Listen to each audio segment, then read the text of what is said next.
Mga boss, ang San Miguel Beermen meron palang planong magdagdag ng kanilang roster sa susunod na PBA Rookie Draft at isa sa mga posibleng kinakausap na daw ngayon para makapaglaro sa San Miguel Beermen.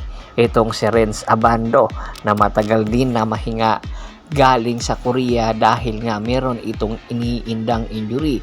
Tiyak sa pagbabalik nito aksyon ay 100% na itong si Renz Abando. Marami ang nagulat ng bakit hindi na ito naglaro pa at bumalik ng basketball matapos nga ito mag-injury. Pero ayon sa mga ulat, itong si Renz Abando pinaghahandaan na ang posibleng pagbabalik Pilipinas at posibleng pasukin na ang PBA at ayaw niya nang maglaro international. Ibig sabihin, kung meron offer sa kanya sa labas, sa Korea, sa Japan, or sa ibang liga, ay hindi na niya tatanggapin.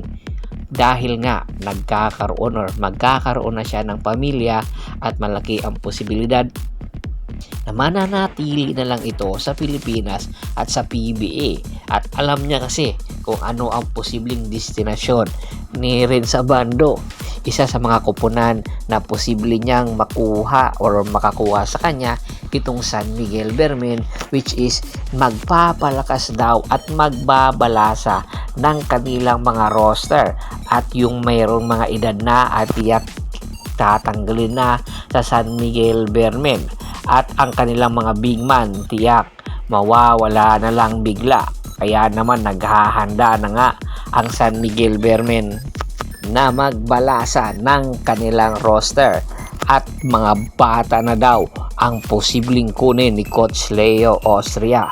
Mandatory daw ito ni Coach Leo Austria sa kanyang management or sa bosses niya na kinakailangan sa susunod na konferensya or sa PBA Annual Rookie Draft na darating ay mga bata na at kinakailangan makakuha muli ng Grand Slam itong si Coach Leo Austria. Paborito nga ngayon ito ng boss ng San Miguel Beermen itong si Coach Leo Austria. Kaya kung ano ang posibleng hingin ni Coach Leo Austria, dapat maibigay ni Boss Al Francis Chua, dahil kung hindi ibigay ni Boss Al Francis Chua, tiyak nasa kangkungan aabutin ang San Miguel Beermen na kung saan isa ito sa mga banner team ng SMC at isa pa sa posibleng kunin ng San Miguel Beermen ang napapabalitang number 1 pick sa paparating na PBA Annual Rookie Draft. Sa laban nga ng Hong Kong Eastern at ng San Miguel Beermen, alam nyo ba, nasa bench ng San Miguel Beermen itong si Quintin Millora Brown. Opo, itong si Quintin Millora Brown, kinausap na daw ito ng mga bosses ng San Miguel na magpa-drop at kung ano ang hinihingi nitong halaga ay tutumbasan or ibibigay pa lalo na yung mga bonuses, dahil nga itong si Junmar Fajardo nakikita na ang mga weaknesses ng kasalukuyang Commissioner's Cup at nagkakaedad na.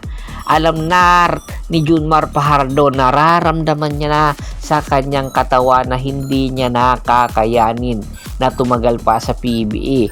Unti-unti nang bumababa ang kalidad ni Junmar Fajardo. Kita mo naman nang i-match up siya ng Hong Kong Eastern import na si McLalin.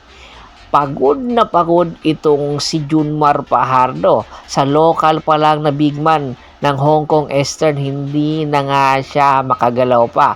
Limited na lang ang kanyang mga puntos. Kung meron man ay pilit na lang at tsamba na lang. Kaya naman ito nga ngayon ang posibleng ipalit kay Junmar Fajardo itong si Quintin Millora Brown na merong height na 6'11", high flying ability, shot blocking ability. Ito yung mga ability na ibibigay ni Quintin Millora Brown sa San Miguel Beermen. Sa papanong paraan ito makukuha ng San Miguel Beermen?